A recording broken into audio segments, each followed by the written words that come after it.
Martin Luther King Jr. was born on January 15, 1929, in Atlanta, Georgia, United States of America. He was born into a black family at a time when racism and segregation controlled nearly every part of American life. His father was a Baptist pastor, and his mother was a teacher. From a young age, Martin learned about faith, discipline, and the painful reality of being black in a divided society. As a child, Martin experienced racism firsthand. White children he once played with were suddenly told not to associate with him. He saw signs that read "whites only" and watched his parents face humiliation simply because of their skin color. These moments shaped his heart and planted a deep desire for justice and equality. Martin was an intelligent and thoughtful student. At the age of 15, he entered Morehouse College, where he began to see education as a powerful tool for change. He later studied theology and earned a doctorate degree. During his studies, he became inspired by the teachings of Jesus Christ and the philosophy of Mahatma Gandhi, believing that nonviolence and love were stronger than hatred and violence. In 1955, Martin Luther King Jr. became a pastor in Montgomery, Alabama. That same year, a black woman named Rosa Parks was arrested for refusing to give up her seat on a bus to a white man.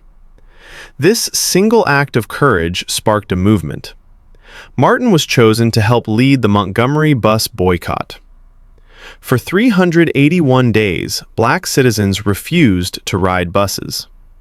They walked long distances to work, faced arrests, threats, and violence. Martin's home was bombed, yet he remained calm and firm. He told the people not to fight back with violence, but with dignity and unity. Eventually, the Supreme Court ruled that bus segregation was illegal. It was a major victory for black freedom. Martin soon became the leading voice of the civil rights movement. He helped organize peaceful protests across the southern United States. In cities like Birmingham and Selma, protesters were beaten, jailed, attacked by police dogs, and sprayed with fire hoses. Martin himself was arrested many times, but he never gave up. While in jail, he wrote the famous Letter from Birmingham Jail, explaining why people could no longer wait patiently for justice. He believed that injustice anywhere was a threat to justice everywhere.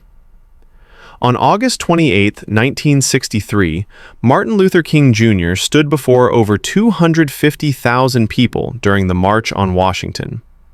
It was there he delivered his historic "I Have a Dream" speech. He spoke of a future where black and white people would live as equals, where children would be judged by character and not by skin color. His words touched the world.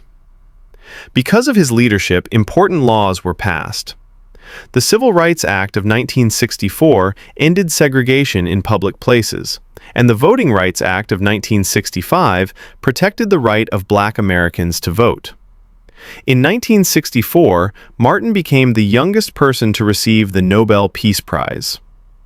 Despite these successes, Martin knew the struggle was not over. He began to speak against poverty, economic injustice, and war. This made him unpopular with powerful leaders. He received constant death threats and was closely watched by government agencies, but he continued to speak the truth. In 1968, Martin traveled to Memphis, Tennessee, to support black sanitation workers who were protesting unfair treatment. On April 3rd, he delivered his final speech, saying he had been to the mountaintop and had seen the promised land. The next day, April 4, 1968, Martin Luther King Jr. was assassinated at the age of 39.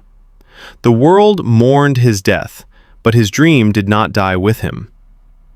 Today, Martin Luther King Jr. is remembered as a symbol of courage, peace, and justice. His life proved that change is possible without violence, that love is stronger than hate, and that one voice can change the course of history.